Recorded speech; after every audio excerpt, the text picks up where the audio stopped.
Yes, salut tout le monde, on est vraiment content. On est de retour cette semaine encore sur la route pour une émission de l'ombre à la lumière avec mon frère Jamie, yes, de Québec. Je ne prendrai pas plus de son temps, mais vous allez voir un témoignage percutant que le Seigneur a mis sur son cœur. Les gens vont être touchés, on le déclare, mais vraiment la puissance du témoignage. Écoutez chaque mot, prenez le temps d'entendre les mots qui sont prononcés parce qu'il y a une puissance. Le Seigneur est derrière lui, que son cœur a été transformé, puis qu'on voit la puissance de Dieu qui agit en lui aujourd'hui. Merci Seigneur de l'avoir mis sur ma route, puis je suis vraiment content que tu t'aies accepté de partager ton temps pour l'émission et les auditeurs. Ouais, je suis autant content, mon frère. Yes. Écoute, c'est une belle opportunité. Puis, tu sais, comment dire non? Une des choses. Comment dire non? Amen.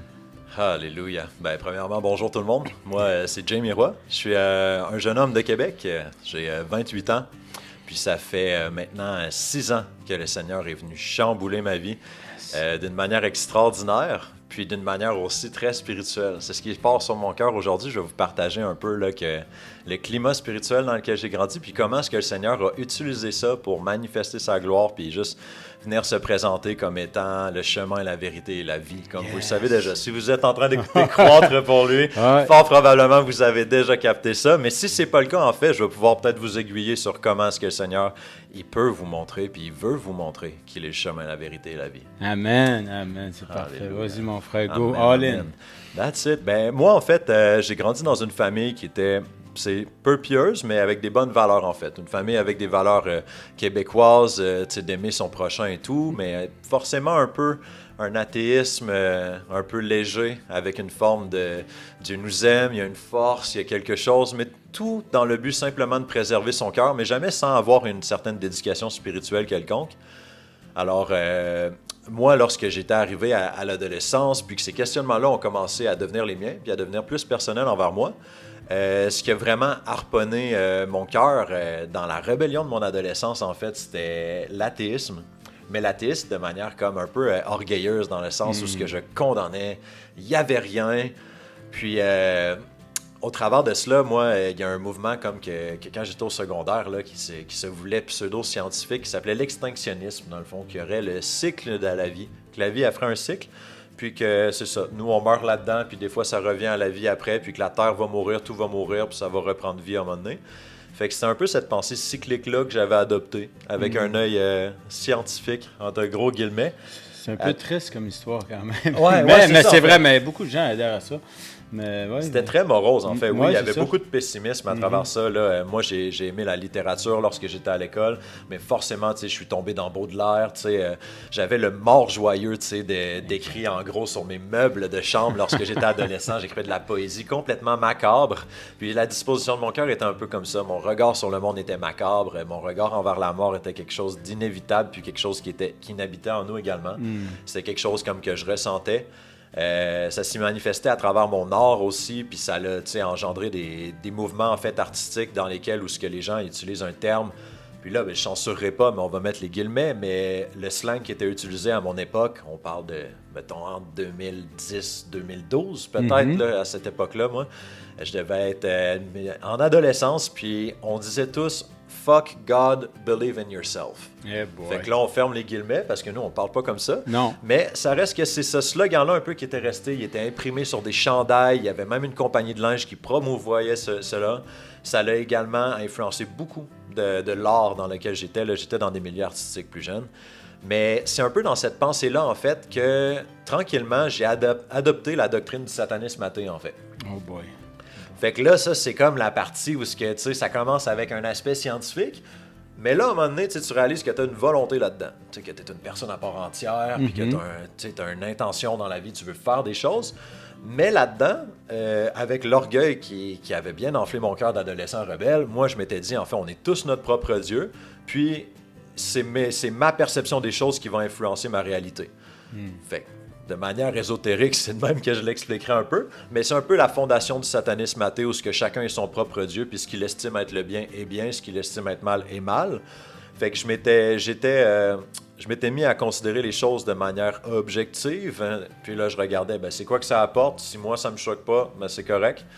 Fait que c'est là où les déboires là, de lire les écrits là, comme Aleister Crowley, comme toute la fondation de la musique heavy metal, en fait. Fait que, tu sais, je reste en surface par rapport à mon parcours musical, mais j'ai été dans les scènes de musique extrême beaucoup. OK. Puis c'est dans ces scènes-là, en fait, où ce que le satanisme est monnaie courante, puis souvent utilisé de manière théâtrale, mais très souvent aussi la disposition de cœur des gens et de croire qu'ils sont leur propre Dieu, puis et également parfois de se rendre aussi jusqu'à la magie puis jusqu'à l'ésotérisme, en fait. Exact, mais c'est ça qu'on voit aussi. Regarde, si on voit les Grammys ou tout ça, c'était un peu théâtral. C'est sûr que la promotion, on voit très bien que Satan est rendu... il essaie de mettre ça beau, mais tout le monde, on regarde ça comme un spectacle, mais finalement, on voit très bien son plan derrière tout ça. Puis, bref, il faut que ça arrête à un moment donné. Mais je te laisse continuer avec ça. Mais Jésus, il s'en mêle très Exact. souvent. Ouais. Très, très souvent, le Seigneur, il va. Là, c'est exactement ça que je disais à mon frère là, tout à l'heure. Je disais, tu sais, le Père est au contrôle, mais dès que Jésus s'en mêle, on perd le contrôle. Yes, amen. Parce que là, tu sais, si le cœur il est orgueilleux, ben la personne n'est peut-être même pas un sataniste consacré ou est même pas dans des mouvements ésotériques, mais la disposition de son cœur plaît à Satan. Fait que Dieu doit la livrer à ses penchants, cette personne-là. Puis c'est exactement ce que le Seigneur a fait avec moi, en fait. Il m'a livré à mes penchants là-dedans. Fait que c'est là où ces mouvements de pensée-là, tu sais, la consommation de drogue est rentrée dans ma vie. L'immoralité sexuelle, je vais vraiment en faire juste comme une parenthèse parce que tout le monde passe par là, mais la débaucherie s'en est vraiment mêlée aussi.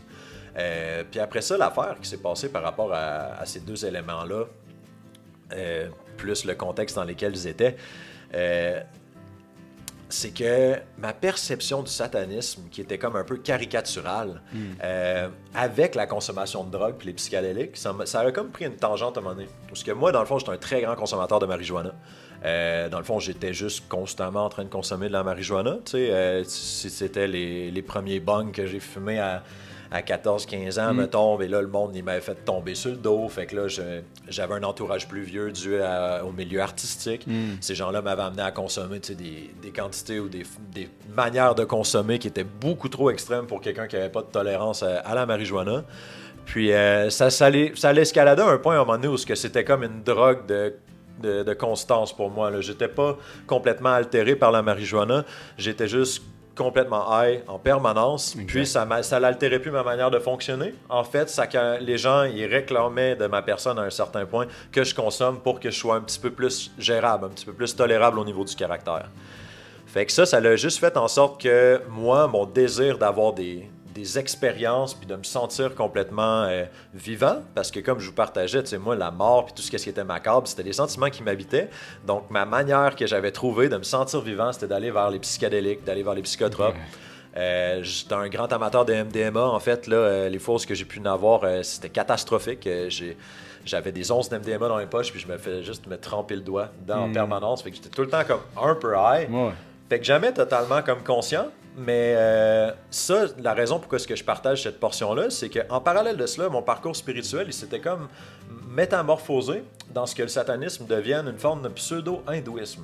Okay. J'avais commencé à m'intéresser à tout ce qui était par rapport à la religion hindouiste, puis par rapport à l'ouverture de troisième œil, par rapport à décalcification de la glande pinéale, débloquer les chakras, toutes ces choses-là que je trouvais un peu hippie. Moi, c'était un peu hippie. Mais sur le side, j'étais comme, OK, il y a peut-être de quoi. Puis là, dans ma tête, j'étais mon propre Dieu. Donc forcément, s'il y avait un éveil à faire ou une ouverture de ma propre personne, ça regardait que moi, puis c'était par les outils que j'allais décider. Tu voulais faire tes expériences, puis aller voir un peu, justement, aller goûter à ça. J'étais mort en dedans. Moi-même, dans mes émotions, dans mes propres mots, à l'époque, je le disais, mais on sait aussi qu'on passe de la mort à la vie, comme de l'ombre à la lumière lorsqu'on vient à Christ. Yes. Mais même à ça, je voulais me sentir vivant, en fait. Puis c'était que des doses extrêmes de drogue, là, que oui, tu sais, les champignons magiques, la MDMA, tous les dérivés d'acide, les buvards ou peu importe, c'est des choses qui aidaient comme à se sentir vivant parce que je chantais des choses, mais en même temps, il y avait une grosse portée spirituelle à ça, à ce que moi, dans le fond, je pense pas que je cherchais des réponses, en fait. Malheureusement, mon cœur était quand même pourri à l'époque, là. Je cherchais vraiment juste à m'éclater, à me défoncer la gueule. Puis c'est ça qui a été comme une pierre d'achoppement pour moi. Parce qu'après un certain temps, ce qui s'est passé, c'est que cette drogue-là, comme que je consommais, évidemment, tu sais, Rabi, t'as vu toutes sortes de milieux. Lorsqu'on consomme, il arrive un temps où soit tu deviens un junkie, soit tu commences à vendre. Exactement. Puis ça tranche entre les deux, en fait. Parce que soit tu deviens celui que la drogue est devenue victime, soit tu prends la drogue comme un outil et tu te dis, là, tant qu'à me faire ronger par la drogue, je vais m'arranger au moins que ma vente puisse la permettre, en fait. Permettre ma ma consommation en lavant. Subvenir à mes besoins. C'est ça, exactement. Fait que là, dans le fond, là, j'ai commencé à stocker qu'est-ce que mes amis pouvaient pas vendre. Dans le fond, moi, j'étais proche de des runs de coke, j'étais proche de des gens qui roulaient de la drogue. Fait qu'eux autres, ils pouvaient pas se permettre, ou ils voulaient pas, en fait, commencer à traîner de la MDMA, des onces de champignons magiques. C'est comme pas l'idéal, là, genre. Ils voulaient prendre, s'ils étaient pour prendre un chiffre, ben, Ils jouaient safe. c'est ça, exact. Ouais. Fait que pour faire simple, c'était ça. Puis moi, c'est là où il y a quelque chose, il y a comme un déclic qui s'est passé quand je suis arrivé à ce moment-là de ma vie. Là, on approche comme début vingtaine. Yes. Puis là, lorsque j'étais arrivé à ce point-là, où j'ai comme commencé à avoir un intérêt vraiment plus à faire de l'argent, puis à vouloir comme instrumentaliser ça, ben c'est là où j'avais mon local de musique, j'avais commencé à entreposer des contrefaçons de drogues chimiques, on avait des gallons de ligne de cachant en dessous des caisses de son, puis on se trouvait bien cool. On se la jouait à la gangster, mais là, moi, mon cœur là-dedans, là, si je retourne aux jeunes enfants, le Seigneur nous donne une personnalité, il nous connaît, il nous aime, puis il reconnaît aussi quand on n'est plus dans l'état que lui, il nous a créé. Yes. On a des mauvais penchants, on est tous nés dans le péché, Exact. mais on a tous quand même l'image de Dieu en nous. C'est ça qu'il veut restaurer lorsqu'il nous amène à la nouvelle naissance. Yes, amen. Puis moi, quand j'ai atterri là, le Seigneur, qu'est-ce qu'il a vu? C'est que moi, l'argent n'a jamais été un Dieu pour moi. Moi, j'ai toujours voulu donner, j'ai toujours voulu être généreux. Même quand que j'étais dans la consommation, les gens, ils s'éclataient avec moi aussi. Fait que quand l'argent a essayé comme de s'élever comme une idole dans ma vie, le Seigneur a fait ça. C'est pas mon fils. Puis là, il a commencé à s'en mêler, mais de manière sérieuse. Wow. Je vais essayer de mettre ça super simple. Comment est-ce qu'il a fait ça, là? C'est bon, mon frère. Comment il est arrivé là-dedans, là, c'est que il y a eu une année charnière entre mes 19 et 21 ans. Là. Il y a comme eu un espace là, dans ces années-là où j'ai commencé l'entraînement physique. OK. Puis là, c'est certain que j'étais dans des milieux violents, donc il y avait des intérêts personnels pour moi d'être en bonne forme physique. Puis en même temps, il y avait un désir de bettering myself, de devenir comme une meilleure version de moi-même. Exactement. Fait que ça, c'est arrivé à mes 19 ans. Puis après ça, ben, dans l'année de mes 20 ans, il y a un ami à moi qui est vraiment devenu proche, en fait, que lui, c'est un chrétien de jeunesse. Dans le fond, il a grandi dans l'Église, il a vu la puissance de Dieu manifester. Il n'a jamais abandonné le témoignage de Christ, malgré qu'il ne marchait pas nécessairement dans les voies que le Seigneur avait pour lui. Pour lui, ça restait la vérité, puis il n'a jamais renoncé à cette foi-là. Puis ben, cet homme-là, ce jeune homme-là qui était avec moi, lui, quand il a comme entamé cette amitié-là avec moi, il n'a pas perdu ce témoignage-là. Wow. Donc, dans la lancée de devenir la meilleure version de nous-mêmes, on avait commencé à entamer une démarche dans laquelle on est intéressé à la psychologie, la psychanalyse. Pourquoi est-ce qu'on agit de telle manière? Qu'est-ce qui nous pousse à agir comme ça? Puis comment est-ce qu'on peut mieux orienter nos intentions à atteindre les buts qu'on veut, en fait? Ouais, fait que le mindset entrepreneurial, psychologie et tout. Ben, c'est bon. Ouais. Quand il dit chercher, vous trouverez. C'est ça. Vous étiez déjà en processus. Exact, c'est ça, exactement. Fait que lui, il était là, présent dans tout ce milieu-là, mais en même temps, on était confrontés à nos penchants puis à l'ambiance, l'atmosphère qu'on était dedans à cette époque-là. Puis, ouais, bonne idée. Bonne idée, ouais. Yes. Fait que c'est ça. On était dans cette atmosphère-là, mais on avait tout de même fait le choix de devenir la meilleure version de nous-mêmes. Puis ça, ben, c'est passé par des auteurs comme Jordan Peterson, lorsque j'avais lu les 12 Rules of Life. C'est passé par, je vais m'abstenir de citer des noms, mais tout ce qui est psychanalyse, puis psychologie moderne, tout ce qui était comme de comprendre les troubles de personnalité, puis les mauvais penchants de la personne. On est comme passé par là, puis à travers cette conversation-là, il y a toujours eu le discours de la foi qui s'est comme imbriqué, mais moi, sans que je m'en rende compte tant que ça. Puis moi, à l'époque, ben, pour faire très vaguement, j'avais un projet musical dans lequel je voulais inclure une facette culturelle de la foi. En fait. J'ai juste dit, si je dois m'adresser à mon peuple dans une certaine forme artistique, je veux tout de même m'intéresser à cela. Donc, j'avais demandé une Bible à cet ami-là. Wow. Puis, elle était sur un bureau, en fait, dans mon appartement. Puis, j'ai essayé de la lire, mais je vais en venir à pourquoi ça ne marchait pas, mais la tête me tombait à chaque fois que j'essayais d'ouvrir ce livre-là. Physiquement, c'était pas possible. On va en venir à c'est quoi que ça voulait dire, ça. Mais après, ce qui s'est passé, c'est qu'au fil du temps, il y a comme eu sur une période de 3 mois là, dans mon début vingtaine où cet ami-là, il m'a présenté des témoignages documentaires comme The Father of Lights, puis c'était des gens qui recevaient des rêves, qui allaient sur le terrain en fonction de ce que Dieu leur avait montré en rêve, puis qu'ils allaient prêcher l'Évangile à certaines personnes, puis il y a des conversions dans des pays où des gens n'ont jamais entendu parler du Seigneur. On parle des pays bouddhistes, on parle des trucs. Tu sais, le Seigneur, il venait vraiment appuyer sur des choses, puis tu sais, je m'en rends compte en vous en parlant en plus aujourd'hui. Mais le Seigneur venait appuyer le doigt directement sur ce que moi, je croyais qui était la vérité à l'époque. Des chamans qui sont laissés dans des montagnes au Tibet, puis la personne qui a une vision de cet homme-là, il sait qu'il doit descendre au marché parce qu'il y a eu un rêve aussi. Puis là, le chrétien, il se présente, puis il lui prêche l'Évangile, puis il lui dit « Je sais que c'est le vrai Dieu qui t'a envoyé parce que j'ai rêvé la nuit dernière, puis j'ai eu la conviction. » Fait que là, c'est incroyable. Puis moi, j'ai comme tous ces témoignages-là qui s'accumulent. Il m'a fait écouter La Passion du Christ par une après-midi. Là. On s'était assis, on avait écouté cela, puis moi, j'ai écouté ça, tu sais, je pensais que c'était d'un point de vue culturel. J'avais aucune idée de ce qui se passait en arrière des rideaux dans mon cœur, parce que mon cœur, je l'entendais pas à cette époque-là. Il criait, mais je l'entendais pas. Puis ça l'a apporté, en fait, là, à un point culminant en octobre 2018, où ce que... Il y a un matin où j'ai été déjeuner avec des amis. Puis je savais pas, mais il y avait un des hommes qui était présent dans ce brunch-là, qui était né de nouveau, rempli du Saint-Esprit. Et puis cet homme-là, lorsque j'ai quitté le déjeuner, puis que je donnais mes poignées de main à tout le monde, puis tu sais, comme la poignée de main, on se tient comme des gangsters un peu, là, on se donne des grosses tapes sur l'épaule et tout. Lui, j'arrivais pour lui donner une poignée de main ferme, mais ma main est devenue molle. Là, moi, dans ma tête, ça marche pas. Là. Dans ma tête, là, c'est comme celui-là. Puis là, en plus, moi, je regardais au naturel. J'étais comme, comment ça se fait que je donne une poignée de main molle à cet homme-là? C'est comme, c'est moi, l'homme. Tout l'orgueil qui parle. Là, ça marchait pas. Là. Mais moi, je sais pas ce qui s'est passé à ce moment-là. Mais en ce moment-là, il y a eu un transfert. Puis ce qui s'est passé, c'est que le reste de ma journée a été une révélation pour moi. J'avais aucunement conscience de ce qui se passe en mon frère.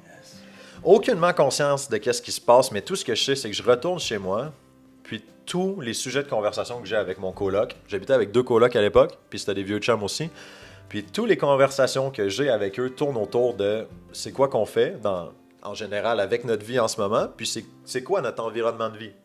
J'essaie de te faire un peu un big picture. Là. Il y avait des graffitis à grandeur du frigidaire. Il y avait un frigidaire que c'était la dope qu'il y avait dedans, l'autre frigidaire c'était de la nourriture. Il y avait des drapeaux hindouistes de collés partout sur les murs, là, des flags. Et on voyait pas le J-Proc. Là. Puis là, il y avait des drapeaux africains avec des symboles pas possibles, des drapeaux de musique extrême avec des seringues, des têtes de mort, des affaires pas possibles, des décors macabres. Là, vraiment, je vais laisser ça léger, pas affliger votre esprit non plus. Mais c'est tout ça, puis ces choses-là, je les regardais cette journée-là, puis spécialement, je me rappelle d'un drapeau africain qu'on a vraiment sorti, puis qu'on s'est mis juste à « Hey, c'est quoi ça veut dire ces symboles-là, comme qu'on affiche sur les murs? » Puis c'était moi qui mettais ces murs, fait que les autres, ils en subissaient par la bande. Là. Ouais. Mais moi, je me mets à googler, puis je suis comme « Hey, mais ça veut dire ça, puis ça, ce symbole-là, c'est pour de la confusion, ça, ce symbole-là, c'est par rapport à une autre chose. » Puis là, je me mets à réaliser « Mais qu'est-ce que je fais afficher ça sur mes murs? » Alors, c'est quoi que je suis en train de faire? Est-ce que je veux ces choses-là chez moi? Puis là, j'ai comme toutes ces pensées-là qui reviennent par rapport à comme ma condition, ce qu'on est en train de faire de notre vie, qu'est-ce que j'affiche, c'est quoi au final, tu sais, qui est bon, qui est la bonne chose à faire. Puis ça me transforme toute la journée, là. Au point où lorsqu'on va comme pour aller voir un ami en soirée, moi puis mon coloc, on part de l'appartement, puis je rewind. Le Seigneur, il veut que je partage quelque chose là-dessus. Yes, go! Cette journée-là, il y a eu des révélations toute la journée. L'ami chrétien, il est prévu de venir faire un tour en soirée, mais on a quand même l'après-midi de libre. Arrive la fin de journée, il y a un moment où ça cogne à la porte. Je mets en circonstance, là, moi, à cette époque-là, je vends de la drogue. Donc, tu cognes pas, c'est ça. ou tu rentres. Exact. Si tu cognes, je sais pas t'es qui. Fait que là, ça cogne. Rentrez! Pas de réponse. Ça recogne. Là, je suis comme, mais rentrez! Crier dans le micro, excusez. là, ça répond pas, mais je vois mon coloc sortir de sa chambre qui était juste à côté de l'entrée, dans le fond. On était dans un sous-sol complet, on avait le sous-sol d'une vieille maison ancestrale. Puis, il vient à côté de la porte, puis là, il nous regarde comme avec un air bête. Puis quand ça recogne, là, les trapèzes me montent, fait que là, je vais comme par la porte, j'ouvre la porte, il y a un mec en trench coat de cuir noir, tout délabré, qui remonte les marches, surpris, puis qui se met à s'excuser. Désolé, je dois pas être à la bonne place, c'est pas ici qu'il y avait... Ok, non, ça doit plus être... Non. Puis il s'enfarge dans ses paroles, puis il recule les marches en ressortant, puis je lui dis ok. Il dit, je devais devoir aller à côté, là, peut-être, là, je pensais que c'était ici. Puis là, j'étais comme, ok, attends une minute, là, toi, là. Fait que là, cet homme-là, il repart. Puis là, je referme la porte. Puis là, c'est comme, qu'est-ce qui vient de se passer, genre? C'était qui ce gars-là? Qu'est-ce qu'il venait faire ici? Puis, obviously, dans son non-verbal, il savait qu'il était à la bonne place. Mais quand il a vu ma face, ou peu importe ce qu'il a vu, cet homme-là, ça n'a pas fonctionné pour lui. Puis il est sorti. Exact. Puis là, ben, mon coloc qui était à côté de la porte, il me regarde puis il dit, c'est bizarre, il m'a demandé, voulez-vous vraiment, à la deuxième reprise que je lui ai dit rentrer. Il pouvait pas rentrer sans ma permission. Fait que là, mon autre coloc qui est un peu superstitieux, il a grandi dans des familles québécoises. Plus tard, on s'en va faire un tour chez un autre chumé. Dans l'arrêt d'autobus, il a de l'air comme complètement genre tourmenté. Puis là, je suis comme, mais tu sais, qu'est-ce qui se passe? Il dit, ben, je veux pas croire des histoires de grand-mère, mais tu sais, je pense qu'il m'a dit quelque chose dans la littérature québécoise. Les vampires, ils n'ont pas le droit de rentrer chez vous si tu leur donnes pas une autorisation. Puis là, je dis, ben, clairement, moi, c'est un homme que j'ai vu, mais je commence à comprendre qu'il y a une réalité spirituelle derrière. Fait que là, je me dis pas, on a halluciné un vampire toute la gang, puis je commence à partir dans un délire. Je me dis juste comme, OK, ça fait une couple d'affaires de louche qu'on accumule dans la journée. Ouais. Ça, c'est une autre affaire de whack. Fait que là, moi puis mon coloc, qu'est-ce qu'on fait? C'est qu'on s'en va voir un chum de gars avec qui que je renais de la dope parce qu'on voulait dire salut. Mon coloc, il partait en vacances. Pas en vacances, il allait ramasser des fruits en Nouvelle-Zélande la journée d'après. Okay. Fait que là, je dis, on va aller voir notre chum, whatever. Ah, pas sûr. J'étais comme, on va aller juste faire un petit tour, dire salut. Fait qu'on y va. Puis en allant vers là-bas, on a une merveilleuse conversation puis tout, mais on arrive là-bas en fait, puis ce qui se passe, c'est que il y a une pipe en verre à 10 000$ sur la table. C'est un mothership là, avec des pierres en cristal pour vaporiser des concentrés de marijuana. On était rendu ailleurs qu'un petit joint. Là. Puis c'était des variétés exotiques que j'appréciais à l'époque, malheureusement. Niveau gustatif, ça fait du sens, en fait. C'était juste au niveau gustatif que j'avais une préférence, mais ultimement, c'était de la dope. Puis je regarde ça, puis je regarde mon coloc, je suis comme, pas sûr. Je me dis, hey, pas obligé de fumer. Il n'y a personne qui va te forcer à fumer dans un setup qui vaut autant cher que ça. On sait que c'est une gâterie pour eux, pour lorsqu'on est dans la consommation. Mais moi, je suis peut-être une petite puff. Puis finalement, ce qui s'est passé, c'est que je me suis fait une petite puff. Moi, je souffle ça. Mon coloc, il se fait une puff aussi. C'est comme effet collatéral de groupe. Et puis là, je m'accote sur le mur, puis je me mets à regarder juste l'émission qui se passe à la TV. Et puis là, ma tête, elle commence à partir. Puis là, je commence à vraiment comme décoller. Puis là, le discours que j'ai à l'intérieur de ma pensée, là, il fait de moins en moins de sens, puis il s'en vient là, ésotérique, c'est bords. Fait que là, nous autres, on se regarde à un moment donné, on est comme, OK, on va faire un bout. Notre chumé, il s'en vient à l'appartement, il faudrait qu'on retourne dans le quartier qu'on était. On était comme 2 quartiers plus loin. Fait que là, on s'en va de là. Puis, en sortant de là, je me mets à entendre les pensées de mon coloc qui était avec moi. Fait que là, je suis comme, je suis en train de faire de la télépathie. Mais là, lui, il est pas au courant, puis il fait juste me regarder, puis il est comme, je comprends pas pourquoi il est autant high. Je le vois comme qu'il me regarde, il comprend pas, là. Tu sais, moi, je vous mets en circonstance, à l'époque, je consomme des drogues quand même vraiment violemment sur une base courante, là. Ces gens-là, ils s'attendent pas à ce que si je fume une puff sur le side, que je commence à défoncer l'aide de même, là. C'est l'accent québécois qui ressort, là. Mais là, il comprend pas. Puis là, il est avec moi. Puis là, c'est comme s'il essaie d'avoir un discours, mais moi, en même temps, il y a un discours dans ma tête. Fait que là, il y a un discours dans ma tête où ce que je pense que je suis en train de parler avec lui. Alors que là, on va commencer à parler sérieusement. Je jasais avec des démons. Fait que là, moi, j'ai ouvert de quoi dans ma tête. Il y a de quoi qui se passe spirituellement. Puis mon coloc, lui, il comprend pas pourquoi est-ce que je ris, puis je le regarde, puis des fois je regarde ailleurs et tout. Il est comme, mais ça va-tu? Comment ça t'es high comme ça? Puis lui, il est juste probablement très anxieux, puis je peux pas vous dire ce qui se passait lui dans sa tête à l'époque, mais moi, pour le wrap-up en une phrase, tout le bagage ésotérique que j'avais accumulé depuis mon satanisme athée jusqu'à mes exercices de respiration, à essayer de sortir de mon corps, à arranger mon alimentation pour décalcifier ma glande pinéale, tous ces exercices ésotériques-là que j'avais faits à botch, ils venaient tous de s'ouvrir d'une shot. Oh boy, yeah. Fait que là, moi, je comprends pas ce qui se passe avec moi, mais ça s'en vient assez ésotérique, merci, dans ma pensée. Puis ce qui arrive, c'est que j'arrive à mon appartement ce soir-là. Puis peu de temps après, tu sais, mon chumé qui était chrétien, il débarque à l'appartement. Puis là, moi, où il était déjà arrivé, encore mieux. Puis là, moi, j'arrive, puis j'écris sur mon cellulaire que la décalcification de la glande pinéale par les psychédéliques ouvre le 3e œil, ce qui nous donne accès à la 4e dimension. ça permet comme d'avoir comme accès aux émotions des gens puis aux pensées, en fait. Que c'est là comme qu'on peut atteindre cette dimension-là de révélation. Fait que là, moi, je suis convaincu comme que j'ai trouvé... La découverte. C'est ça, j'ai découvert une perle. Fait que j'écris ça sur mon sel dans une phrase bien cheap. J'y lance mon sel comme en arrivant pour pas y parler. Fait que j'étais comme, hey, si j'y écris puis j'y dis pas, tu sais, dans le fond, il va comme catcher puis il le dira pas comme aux autres. Il y avait d'autres personnes à l'appartement. Puis là, je me dis, hey, je vais y faire une puff, il va comprendre, tu sais. Décoller lettres, là. Puis là, je chauffe la pierre de quartz, mais je lui prépare comme à le faire consommer. Puis lui, dans le fond, j'avais ce chrétien-là, tu sais, malheureusement, tu sais, le témoignage de Christ avait une portée dans sa vie encore, mais je l'avais convaincu que vaporiser la drogue était quand même santé, entre guillemets. Quand on rationalise, on est capable de se rendre jusque-là, malheureusement. Mm-hmm. Puis je le fais consommer, mais là, la personne que j'ai en avant de moi, ben c'est mon vieux chum, mais au lieu d'avoir comme quelqu'un qui comprend mon discours ésotérique puis qui embarque dans ma game, j'ai juste un chrétien anxieux et défoncé. Fait que là, je me mets à parler quand même bizarre, là. On parle de métaphysique quasiment. Puis à un moment donné, il nous partage comme son avis, mais comme quelque chose qui est basé sur la foi. Puis comme une parole qui sort tout seul de ma bouche qui est comme « Ah, excuse, j'écoute pas quand un cave il parle. » Oh non.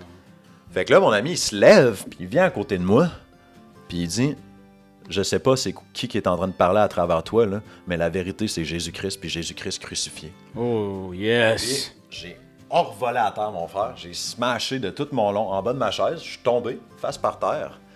Puis j'ai dit à mes colocs « Désolé, je suis plus dans mon corps. » Fait que là, mon coloc est comme « Ok, ça marche pas. Viens t'asseoir dans le divan. Là. Genre, premièrement, lâche ta torche au butane. Là, genre. Lâche les trucs en verre. Viens t'asseoir. » Puis là, la conversation qui a suivi, c'était un stretch de moi qui voulait faire consommer les autres à côté de moi parce que j'étais convaincu qu'ils allaient comprendre. Puis là, vous allez comprendre, quand je dis « moi », là, on va s'en jaser dans 30 secondes. Ouais. Là, j'essayais de faire consommer les autres à côté de moi. Ils n'étaient pas intéressés, surtout la copine comme de mon autre coloc, que j'étais convaincu qu'elle allait comprendre. Fait qu'elle était super intimidée, super traumatisée par comment je me comportais. Mon autre coloc était comme « Mais qu'est-ce qui se passe? » Puis lui, il consommait de temps en temps, mais il voulait pas. Fait que là, c'était comme super ambigu, puis je croyais comme avoir le gros bout du bâton là-dedans. Mais finalement, ce qui s'est passé, c'est que la discussion que j'essayais d'apporter sur la métaphysique, moi... le frère qui était en avant de moi, il ramenait souvent ça au Seigneur, mais à chaque fois qu'il nommait le nom de Jésus, mon corps révulsait, ma tête partait par en arrière. Hey boy. Puis je leur parlais sur un autre ton. Fait que là, les gens à un moment donné autour de moi, ben, ils commencent à se douter qu'il y a quelque chose qui fonctionne pas, là.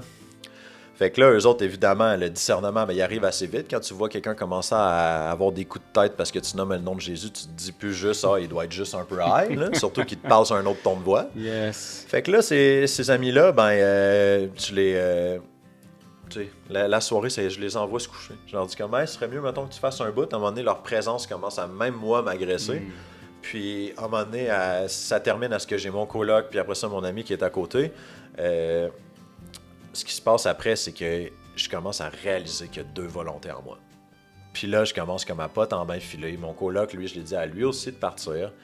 À ce moment-là, tu sais, moi, personnellement, dans ma tête, en plus de comme d'être vraiment pas l'autre le plus agréable à être avec, moi, dans ma tête, je commence à être anxieux puis commencer à me sentir menacé par la présence des autres. Fait que là, moi, j'approche... il y avait des armes un peu cachées partout dans l'appartement, mais je fais juste approcher un bâton de baseball sur ma table de salon, en fait. Puis là, ça devient comme un climat assez anxiogène parce que moi, dans le fond, j'ai la pensée que la femme de mon coloc pourrait m'attaquer.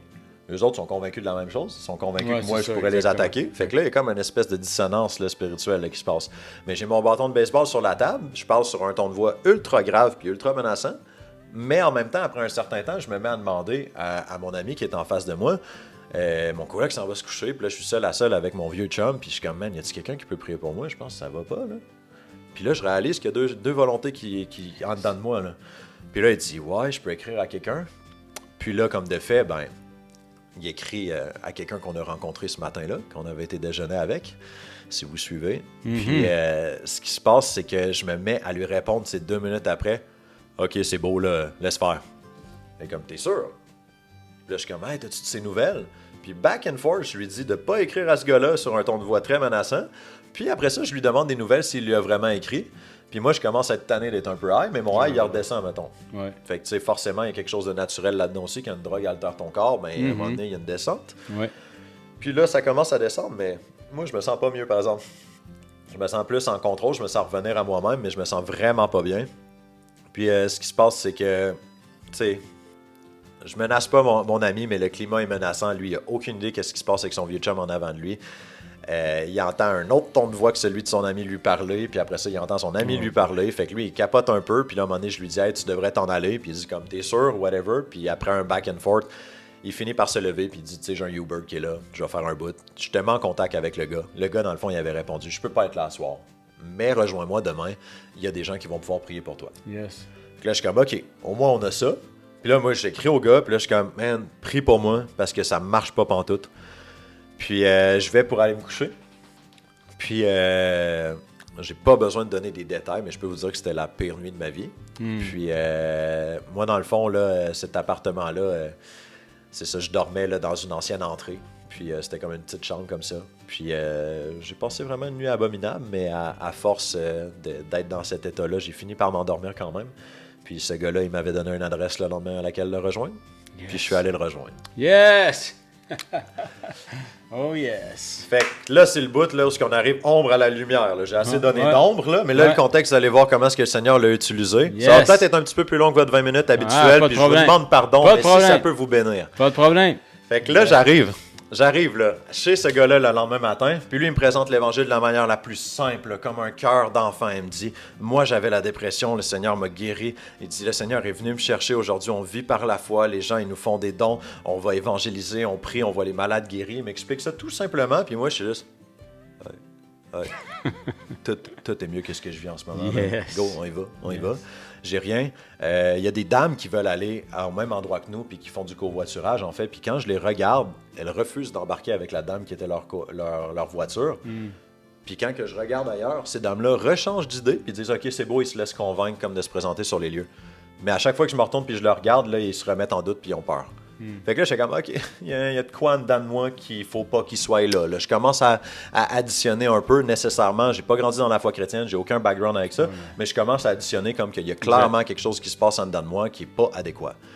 Fait que je vais en auto avec ces gens-là. Le covoiturage commence, on change de char. Finalement, le char officiel avec lequel je me rends, on s'en va à côté, sous Bouvier à Québec, puis là, on part sur la route. J'ai l'impression que le trajet il a duré 3 heures, 4 heures.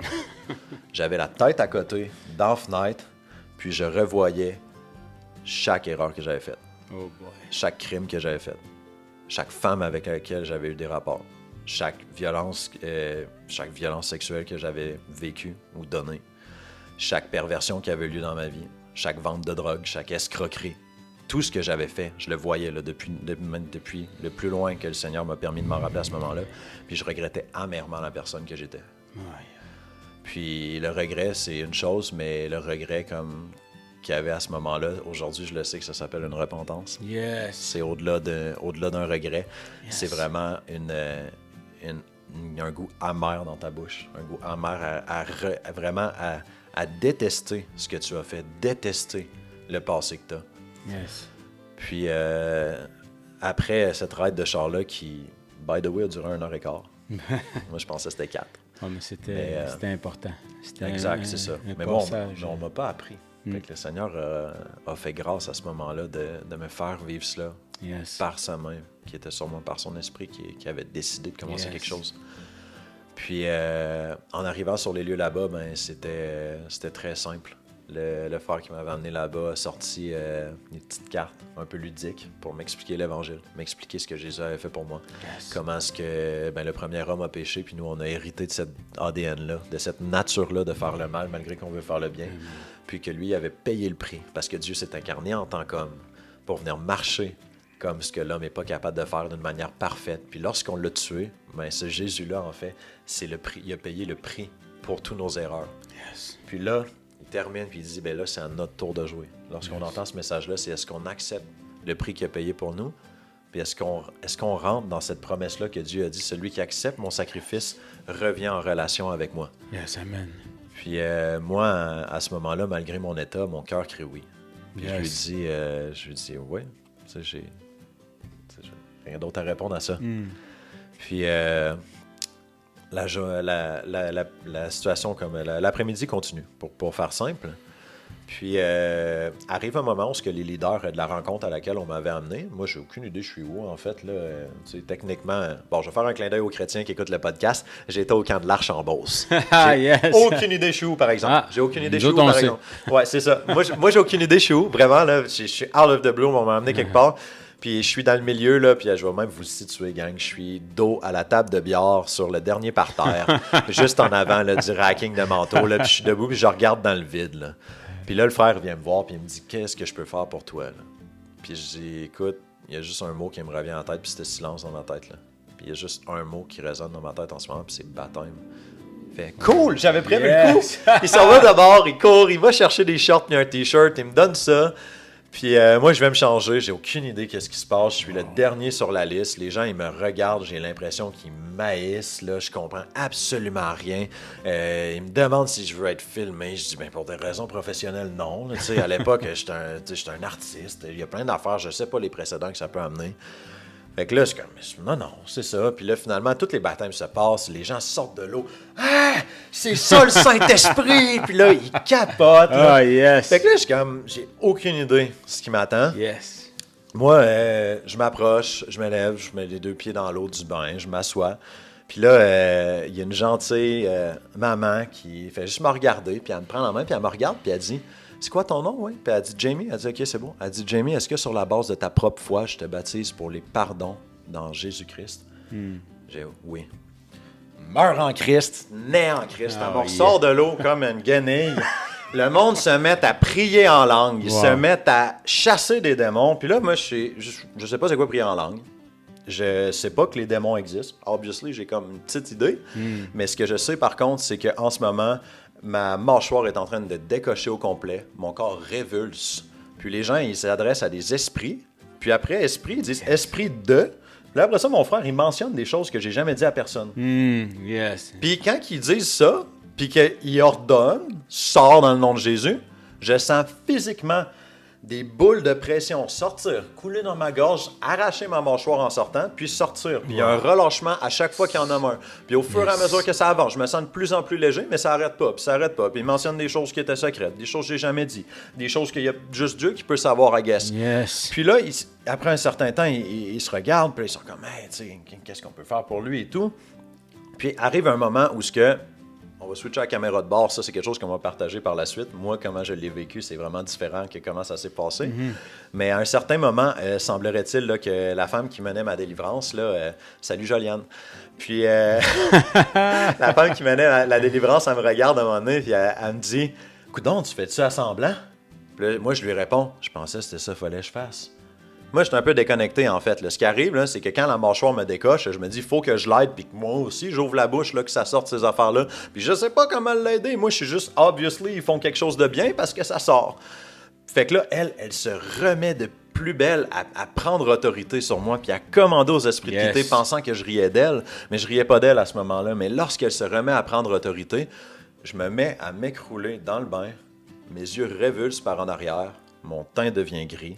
Puis il y a de l'écume qui se met à sortir de ma bouche. Oh. Là, tout le monde panique un peu, mais il y a quelqu'un qui entend, il dit « Esprit de mort, tu sors dans le nom de Jésus. » Yes. Puis je suis revenu à moi-même, je crois que c'est un hurlement, ou je sais pas comment ça s'est passé. C'est tout bien un hurlement, mais l'esprit il est sorti, puis ils l'ont chassé. Puis c'est là que ça, c'était une délivrance qui était impressionnante, qu'une sœur m'a partagé qu'elle l'a vu comme en rétrospective. Moi, je me rappelle seulement avoir été une partie de la délivrance avec l'eau à la moitié de la bouche dans le bain, puis d'avoir vu l'écume. Mais j'étais spectateur dans mon propre corps à ce moment-là, pour être honnête. Puis ça s'est poursuivi comme ça jusqu'à un certain point où les gens ils ont dit bon, on n'en fera pas un spectacle, on va permettre aux gens d'aller souper, puis on va poursuivre plus tard avec le frère, parce qu'essentiellement, la délivrance n'a pas besoin de se passer dans les jours du baptême, malgré que lorsque ça arrive directement, on s'en occupe. Exact. Mais là, on parle quand même de 45 minutes à 1 heure déjà là, en délivrance, là, peut-être un peu plus là, même. Là. Moi, c'est pas la perception du temps la plus adéquate. Fait que je vais souper avec eux. Je manifeste en soupant, les gens se remettent à prier pour moi, on arrête de souper, les gens après ça, ils me prennent à part. La sœur qui continue la délivrance, la femme qui a mené le baptême, elle s'assoit avec moi après le temps du souper. Lorsqu'elle se met à prier avec moi, en fait, là, elle veut vraiment continuer la délivrance, elle tient mes mains, elle me regarde, puis elle me dit « Hey Jamie », puis là, elle adresse certaines choses dans ma vie que le Seigneur lui parle. Puis, à ce moment-là, ce qui se passe, c'est que mes yeux, ils sont comme ouverts, puis je lui parle. Puis, lorsqu'elle me partage quelque chose qu'elle discerne sur ma vie, puis elle dit « Est-ce que ça se peut que tu as eu des problèmes avec ça? » Puis je lui réponds par ma perception des événements, puis je lui réponds des choses complètement, là, intelligence humaine, là, de la psychologie, puis ben non, c'est ça. Puis elle me regarde, puis mes yeux deviennent gros comme des 2 piastres, puis je suis là, stallé dans le vide. Puis lui, elle me dit « Non, la parole de Dieu dit cela. » Yes. La seconde qu'elle dit cela, il y a un esprit qui sort. Puis là, mes yeux redeviennent anormaux. Mais là, ma soeur qui prie pour moi, elle se combat en parallèle à dire la parole de Dieu, ce que ça dit, avoir ma réponse qui fait aucun sens. Puis il y a un back and forth entre ma pupille qui est tout petite, mes yeux qui deviennent immenses. Puis là, elle regarde, elle dit, ses yeux, ça n'a aucun bon sens. Là, je vois le frère à côté de moi, puis je suis comme, OK, dans le fond, là, quand moi, j'avais une fascination avant pour la médriase, qui est l'ouverture de la rétine, lorsque les gens consomment de la drogue, c'est parce qu'il y a des choses qui se passent à l'intérieur de soi lorsque nos pupilles sont grandes comme ça. Ça devient comme un gouffre à démons. On va rester simple là-dedans. Là. Ouais. Mais moi, j'avais une obsession avec ça, la médriase, puis j'avais vraiment comme une facilité à rechercher les drogues qui ouvraient cette chose-là, à vouloir voir dans le monde spirituel. Puis... je sais pourquoi est-ce que je mentionne ça, parce que ça va venir à la suite. Là. Yes. La sœur a fini de prier pour moi. Elle me dit, j'ai des enfants à m'occuper. Elle dit, il va falloir que je passe le relais à un frère. C'est tout ce que je peux faire pour toi ce soir. Je prie que le Seigneur te garde. Puis là, il y a un frère qui prend le relais. Je chasse un esprit de rébellion. Je me mets à léviter sur ma chaise, là, quasiment. Ça n'a aucun bon sens. Mais là, je sais qu'ils sont là pour m'aider, ces gens-là. Ils font simplement prier dans le nom de Jésus. Puis ils ordonnent au mauvais esprit de sortir. Fait que je dis, comme ça peut pas être mal intentionné. Puis clairement, je n'avais besoin parce que je me sens de mieux en mieux. Là. Fait que là, ce qui se passe, c'est que je termine cette soirée-là, on me tend un Nouveau Testament, puis là, il y a le frère Olivier que j'aime beaucoup qui dit « Ça, mon frère, préserve ça avec toi, on va prier pour toi, c'est tout ce qu'on peut faire pour ce soir. Je prie que le Seigneur te garde et tout. » Puis on me renvoie de cet endroit-là. Tout le monde s'en allait, en fait, on me renvoie pas moi personnellement, là.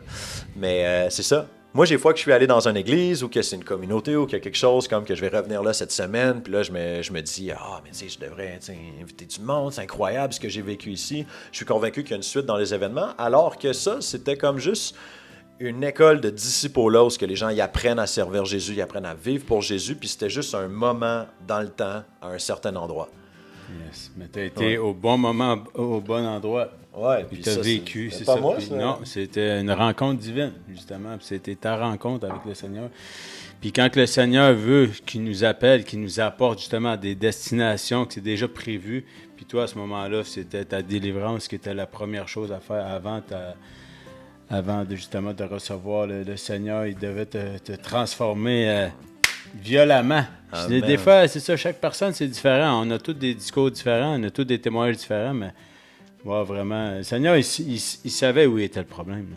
Amen, amen. Yes. Puis il a été fort, puis moi, j'ai longtemps eu une phrase au début de ma conversion que c'était que, tu sais, Dieu, dans son amour, tu sais, moi, je courais vers un mur toute ma vie, puis dans son amour, il m'a laissé foncer dedans, mais juste avant que je tombe à terre, il m'a pris, puis il m'a mis dans les eaux du baptême. Yes, amen, yes. C'était une question de timing. Wow, vraiment. C'est toute qu'une histoire, sérieusement. Puis, tu sais, on parle de délivrance, ça peut peut-être déranger des gens qui ont peut-être pas vécu ça, mais d'autres personnes aussi, que ça peut vous attirer votre attention, parce que on n'a pas à vivre de cette façon. Dieu ne nous a pas créés pour vivre de cette façon. Donc, si tu vois son témoignage, que tu peux t'associer à lui, à la souffrance, à toutes les recherches que vous voulez aller puiser, finalement, on est tellement à la recherche de Dieu, mais on ne sait pas, finalement, qu'on cherche Dieu. On cherche partout. On cherche notre éveil, on cherche... finalement, on cherche. On essaie juste d'être bien. Moi, je pense qu'on essaie d'être bien, puis on ne sait pas c'est quoi être bien. Jusqu'à temps qu'on le rencontre. Yes, puis la rencontre est décisive parce qu'on voit qu'aujourd'hui, là, il porte beaucoup de fruits dans la vie de Jamie. On voit la transformation radicale, c'est une repentance. Le métanoïa, c'est un changement de mentalité, c'est un 180. Puis on voit justement par les fruits, par ta prestance, par les gens qui sont autour de toi, on voit que il y a vraiment le Seigneur, il a vraiment agi dans ta vie, puis on peut rendre gloire à Dieu pour ça. Amen. Wow. Je ne sais pas si c'est un mot de la fin d'encouragement, peut-être pour quelqu'un puis qui vit justement, tu avais ésotériste dans la tête, puis je sais qu'il y a beaucoup de personnes peut-être qui sont à la recherche de plein de choses. Juste un petit encouragement de prière pour déjouer les ruses, du diable. Amen. Mais je prie que toi qui regardes présentement, qu'il y a des doutes dans sa vie, que tout doute sorte dans le nom de Jésus. Yes. Puis qu'également tes yeux s'ouvrent sur le monde spirituel, à savoir qui est ton Dieu, qui est ton maître. Puis si c'est ton propre ventre, tu peux pas servir 2 maîtres. Yes. Fait que sachez-le, Dieu est Dieu, Jésus, c'est l'Éternel révélé à l'homme. Puis je prie également une clarté d'esprit pour tout le monde qui m'écoute, Père, en ce moment. Je prie également, Seigneur, que tous ceux qui ont réalisé, Seigneur, je le vois déjà, ceux qui réalisent à travers ce témoignage, Seigneur, que c'est ton royaume qui est le bon, Seigneur, les esprits qui les accablent, les lâchent maintenant au nom de Jésus. Et puis également, Seigneur, que la portée de ta parole soit infinie, Seigneur, par tous ceux qui l'écoutent, Seigneur, tous ceux qui sont encouragés par ce témoignage, Seigneur, qu'ils soient affermis aussi, Seigneur, dans la connaissance que Jésus en eux peut délivrer ceux qui le voient qui sont captifs. Nous ne sommes pas dépourvus d'armes contre le royaume des ténèbres. Et nous avons été appointés, oui, comme des enfants de Dieu, mais aussi comme des membres d'une armée, des soldats. Fait que là-dessus, soyez bénis la gang. Yes, amen, alléluia. Hey, on vous souhaite une belle semaine. Merci, Jamie, pour ton temps, puis merci, sérieusement. Chaque témoignage est important parce que, comme qui dit, c'est une armée. Les gens doivent avoir un changement dans la mentalité, mais après, Dieu s'occupe de votre cœur. Puis restez attentifs parce que chaque personne est importante. Puis merci à tous les auditeurs qui prenaient de votre temps. Puis on vous remercie, puis bonne semaine. Yes. Yes, Salut. oui.